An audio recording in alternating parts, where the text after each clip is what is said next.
Don't be stupid. The US economy actually lost 2.5 million jobs last month. Michael Snyder reports, I can't take it anymore. Fake numbers that are released by the government get turned into fake news by the corporate media, and many Americans don't even realize that they are being conned. Major news outlets all over the country are breathlessly trumpeting the blockbuster jobs report as if it's a sign from heaven the good economic times are ahead. We're being told that the U.S. economy added 517,000 jobs last month, but that is not true. Sadly, the truth is that the U.S. economy actually lost 2.5 billion jobs in January. Yes, you read that correctly. So how in the world does the loss of 2.5 million jobs become a gain of 517,000 jobs? Every month, government bureaucrats apply adjustments to the numbers that they believe are appropriate, and at this point, their adjustments have become so absurd that they've turned the monthly employment report into a total farce. As I have been documenting on my website for weeks, there has been a tremendous wave of layoffs over the last several months. Google, Microsoft, Amazon, Apple, Facebook, Lyft, Twitter, Walmart, McDonald's, FedEx, and countless other large corporations have decided to conduct mass layoffs. But now the government expects us to believe that the U.S. economy is actually adding jobs at a very brisk pace. That does not make any sense at all. Unfortunately, the corporate media is totally buying it. For example, CNBC just posted an article that described the jobs report as stunningly strong. Reporting, the employment picture started off 2023 on a stunningly strong note, with non-farm payrolls posting their biggest gain since July 2022.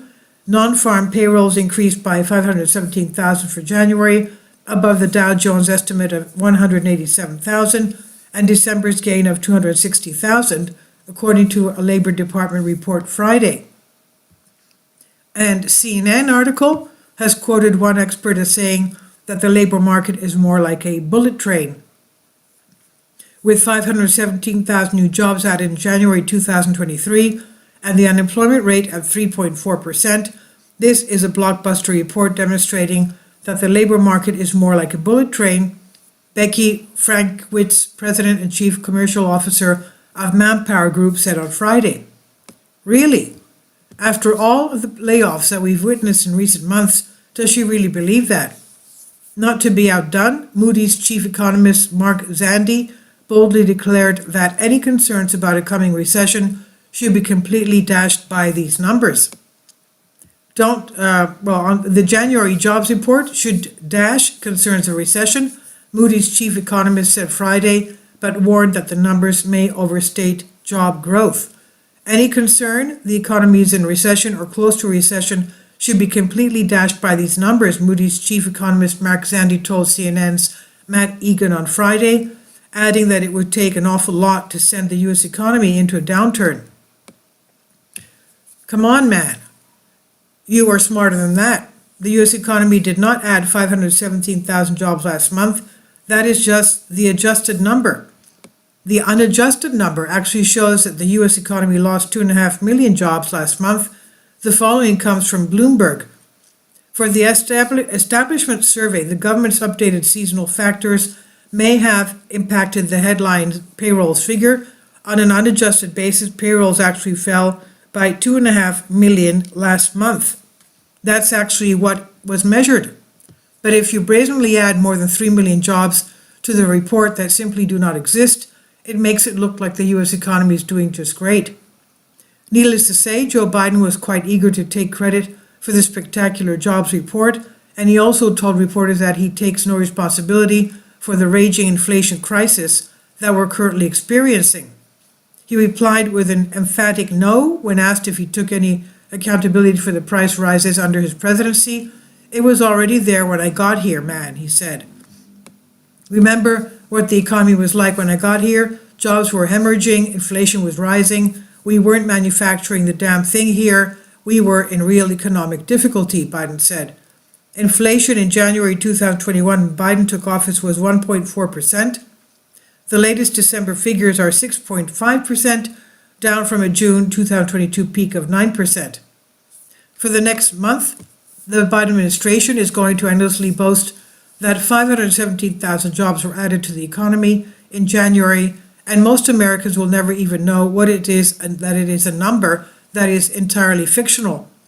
The cold, hard reality of the matter is that economic activity is slowing down all around us, and many people are starting to become quite desperate.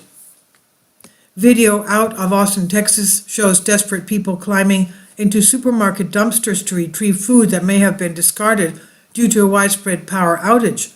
The shocking footage Thursday from behind an H-E-B grocery store in southeast Austin featured people having a free-for-all from dumpsters in what one commentator on Instagram described as a dystopian hellscape. From now on, I really wish that the government would only release the raw, unadjusted employment numbers to the corporate media, because there is way too much guesswork that goes into the adjustments that the government bureaucrats are coming up with. But that is never going to happen. Every month they're just going to continue to tell us that things are better than they really are. At least that will give me something to write about. If anyone tries to shove the 517,000 jobs number in your face, please share this article with them. That figure does not reflect reality in any way. The raw numbers show 2.5 million jobs were actually lost last month, and that is absolutely horrible. And as I continue to warn my readers, incredibly challenging economic times are on the horizon. More layoffs are coming, the housing market is going to continue to crash, and global food shortages are going to continue to intensify.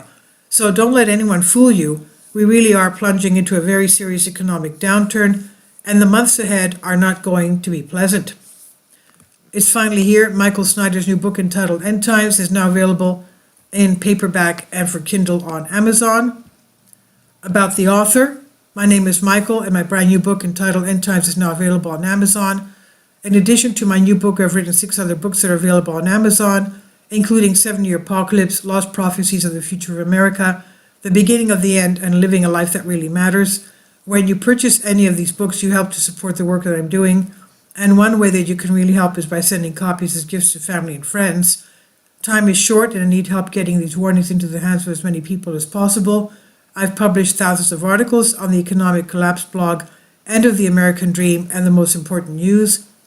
And the articles that I publish on those sites are republished on dozens of other prominent websites all over the globe. I always freely and happily allow others to republish my articles on their own websites, but I also ask that they include this About the Author section with each article. The material contained in this article is for general information purposes only, and readers should consult licensed professionals before making any legal, business, financial, or health decisions. I encourage you to follow me on social media, Facebook and Twitter. In any way that you can share these articles with others is definitely a great help. These are such troubled times, and people need hope. John 3:16 tells us about the hope that God has given us through Jesus Christ. For God so loved the world that he gave his only begotten Son, that whosoever believeth in him should not perish but have everlasting life. If you have not already done so, I strongly urge you to invite Jesus Christ to be your Lord and Savior today. And this is by Michael Snyder on the Economic Collapse blog. Please leave your comments, and thank you for your support. Kindly support my Patreon account. The daily posts are 5 videos daily, and they are totally different from what I have on my YouTube channel. Thank you so much for your support, and that you find all my content so interesting. You'll find the Patreon account details in the description box